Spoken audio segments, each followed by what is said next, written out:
شرط کیا تھی؟ اپنے لباس کو پاک کرو. دوسری شرط کیا تھی؟ اپنے بدن کو، جسم کو پاک کرو. تیسری شرط کیا تھی؟ کہ مومن ہمیشہ دائم الوضو رہتا ہے. چوتھی شرط یہ تھی کہ انسان اپنے باطنی اعضاء کو پاک و پاکیزہ کرتا ہے. باطن کو ہم نے شروع کیا آنکھوں سے. اے مومن تو علم کا احترام کیوں کرتا ہے؟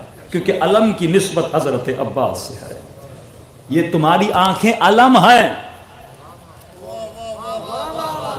یہ تمہاری آنکھیں علم ہیں. جس طرح علم کا احترام ہے تیری آنکھوں کا احترام ہے. کیونکہ لکڑی تو نے درخت سے اتاری، پرچم تو نے بازار سے خریدا، عباس کا تم نے نام لکھا، بس نسبت ڈلی تو احترام پڑا.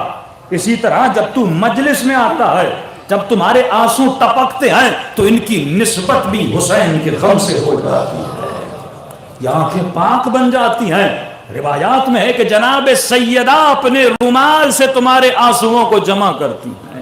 جب مومن روتا ہے تو اس کے پیچھے کھڑی ہو جاتی ہیں اور کہتی ہیں اے خدا یہ میرے حسین کے غم میں رو رہا ہے، میں اس سے راضی ہوں، تو اس سے راضی ہو جا. تو اے مومن مجلس سے اٹھنے کے بعد آنکھوں کو نجس نہ کیا کرو، ان کی بے احترامی نہ کیا کرو، کیونکہ یہ حسین کے غم میں آنسو بہا چکی ہیں. پھر امام کیا فرماتے ہیں؟ لا فتنة اعظم من الشہوہ، شہوت سے بڑا کوئی فتنہ نہیں ہے. یہ آج آپ کے بچے یونیورسٹیز میں جاتے ہیں، مکس گیدرنگز میں جاتے ہیں، ایون ہم گھروں میں بیٹیوں کی شادیاں کرواتے ہیں، رشتہ داروں کو بلاتے ہیں، مکس گیدرنگ کرتے ہیں. ایسی شادیوں پہ اہل بیت کی لعنت ہوتی ہے جہاں پہ بدحجابی ہو، جہاں پہ عریانی ہو، جہاں پہ نامحرموں کا کوئی پردے کا بندوبست نہ ہو. مجلس میں آپ آتے ہو، آپ کو ایک سسٹم بتایا جاتا ہے، یہاں مرد بیٹھیں گے، وہاں خواتین بیٹھیں گے. یہی سسٹم آپ کی شادیوں میں ہونا چاہیے. کیونکہ اہل بیت کو اگر دعوت دینی ہے تو اسی طرح دعوت دو جس طرح اپنی مجلسوں میں دعوت دیتے ہو.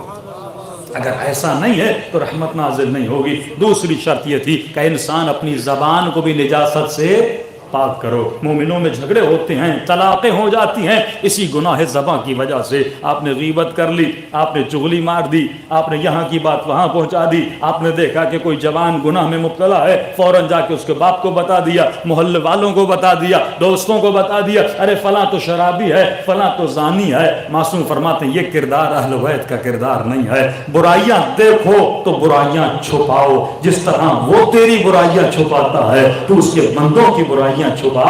تجھے حق نہیں کسی کے عیبوں کو ظاہر کرو، یہ سب سے بڑا گناہ ہے. تجھے حق نہیں کہ لوگوں کی برائیوں کو عوام تک پہنچاؤ. ہاں اس کے پاس چلے جاؤ، اے میرے مومن بھائی تو علی کا ماننے والا ہے، تو حسین کا ماننے والا ہے، تجھ سے یہ امید نہیں تھی. امام فرماتے ہیں کہ جب بھی کسی کو برا کام کرتے ہوئے دیکھو اس کے لیے اچھا سوچو، اس کے لیے اچھا سوچو. یہ پریکٹس کروا رہے امیر المومنین. پر مثلا کسی کو دیکھا کسی شرابی کے پاس جا رہا ہے، ہاں تو اندر جو نفس ہے نا وہ فوراً نیگیٹیوٹی پیدا کرتا ہے.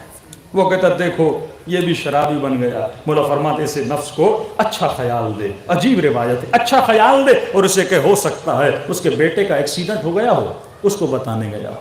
کہ مولا اگر ایک بار کہوں دوبارہ برا خیال آئے، مولا فرماتے ہیں 70 مرتبہ اچھے خیال کر. یہ سب سے بڑی میڈیٹیشن ہے جو اہل بیت بتا رہے ہیں. ماڈرن سائیکولوجی میں یہ میڈیٹیشن سکھائی جاتی ہے کہ آپ لوگوں کے بارے میں برا سوچنا چھوڑ دو.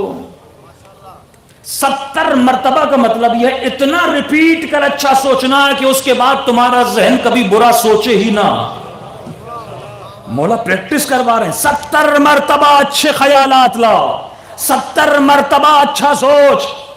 مثلا یہ سوچ اس کے بیٹے کا ایکسیڈنٹ ہو گیا ہو، مثلا یہ سوچ اس کی ماں بیمار ہو عیادت کے لیے گیا، مثلا یہ سوچ اس کے پیسے واپس دینے گیا ہو، مثلا یہ سوچ کسی مومن کا پیغام دینے گیا ہو. اسی طرح 70 مرتبہ پریکٹس دلا اپنے مائنڈ کو کہ یہ 70 مرتبہ اچھے خیال کرے. سننے والا بڑا عجیب تھا اور ڈیڈ بھی تھا. کہنے لگا یا علی اگر 70 مرتبہ بھی اچھا سوچوں اور 71واں خیال پھر بھی برا آئے تو کیا کروں؟ امام نے فرمایا دوش اسے نہ دینا، دوش خود کو دینا اور کہنا اے نفس میں تجھے 70 نیکیاں بتا رہا ہوں تو ایک ہی برائی پہ اٹکا ہوا ہے.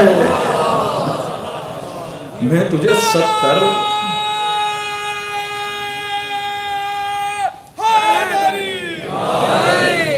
تجھے 70 نیکیاں بتا رہا ہوں تو ایک ہی برائی پہ اٹکا ہوا ہے. اگر انسان ایسا بن جائے. ماڈرن سائیکولوجی میں جو انسان نیگیٹو ہوتے ہیں نا، لوگوں کے بارے میں برا سوچتے ہیں، فرماتے ہیں کہ انسان کی باڈی میں ٹی سیل ہوتے ہیں.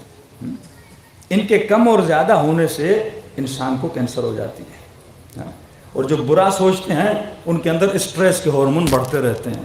20 سال اپنی زندگی سے پہلے وہ لوگ موت میں آ جاتے ہیں, مر جاتے ہیں. ہمیشہ اچھا سوچ, اچھا سوچ. اس کی مثال آپ کو دوں. مثلاً ایک مومن ہے نا, مولا فرماتے ہیں لوگوں کا بغض اپنے دلوں سے نکالو, خود کو صاف کرو. وہ کہتا مولانا میں نے معاف کر دیا.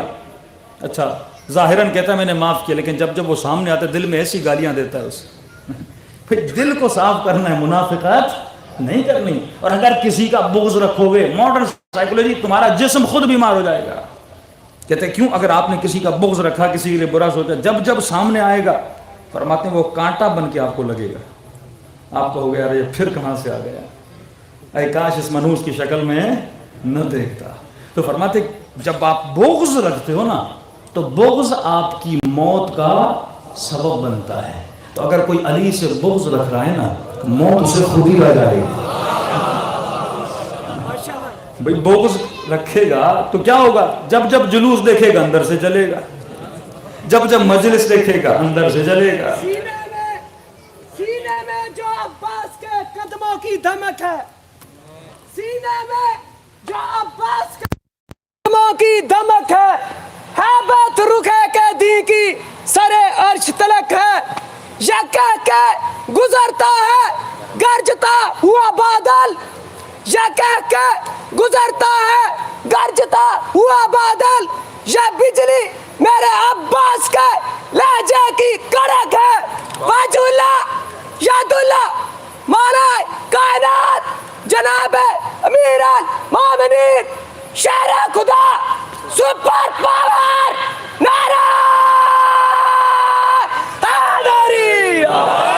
دشمنان اہل بیت پہ لعنت, پر محمد و علی محمد صلوات.